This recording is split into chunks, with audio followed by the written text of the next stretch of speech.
All right, so today is the last day of the flintlock muzzleloader season here in Pennsylvania, and I was lucky. I had a real good hunt earlier this morning, and I got a big doe on another property, and decided let's come down here to Jason's dad's place and do one last hunt on the food plot, see if we can get a big doe to come in or something. And yep, they've definitely been hitting it here, and my cousin Mike was here and missed one, so they've been here pretty much every night. They're absolutely this Whitetail Institute Food Plot. They're hammering it, so you're not afraid to shoot two in the same day, are you? No, not at all. And All I right. still got a buck tag, so you never know. Let's do it.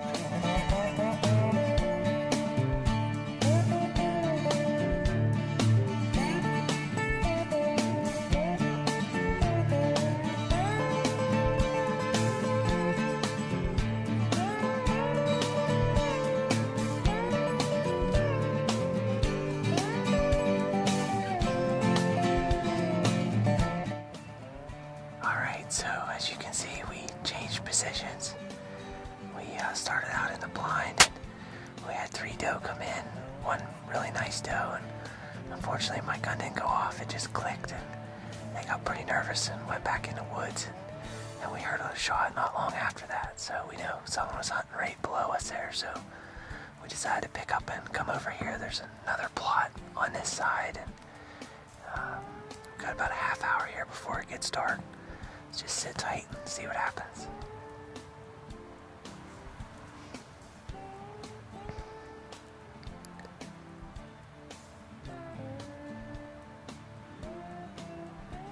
They're just gonna feed down in there until it gets dark. What do you think?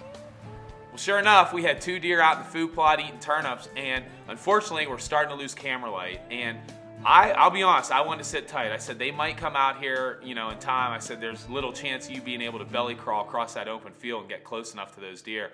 But Kyle said, hey, it's the last day. I need to take a chance. I don't think they're going to get here in time. So he's going to do the old Mohican sneak and see if he can close the distance.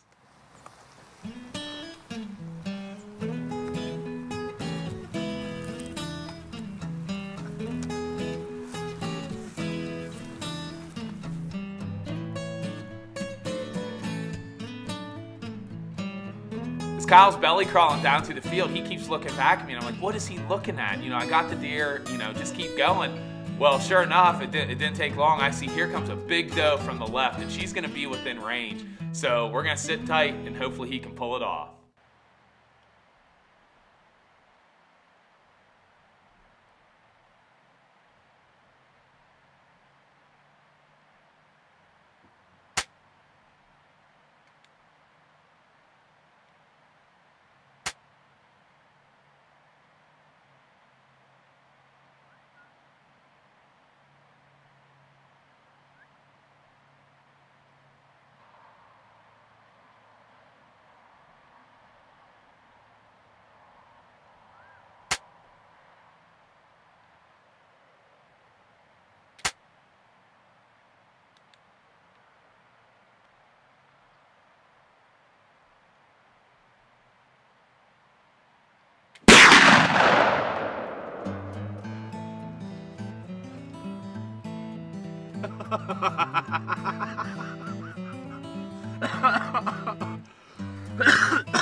That was awesome.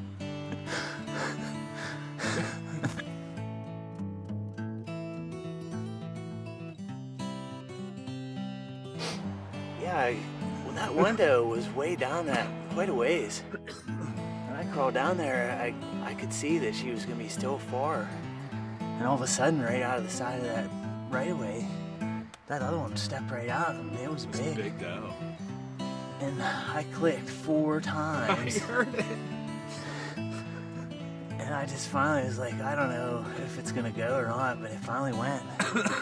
I think the shot was good. I don't know. Good. It was hard to. After 4 misfires, it gets a little unnerving. That's the old Mohican sneak right there. That was awesome. I love it.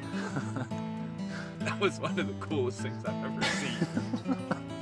Well, as you can see from the footage, Kyle made a great shot.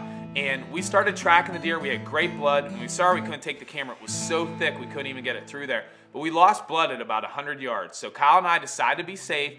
We back out. We're going to come back with a bunch of our friends the next day and recover his deer.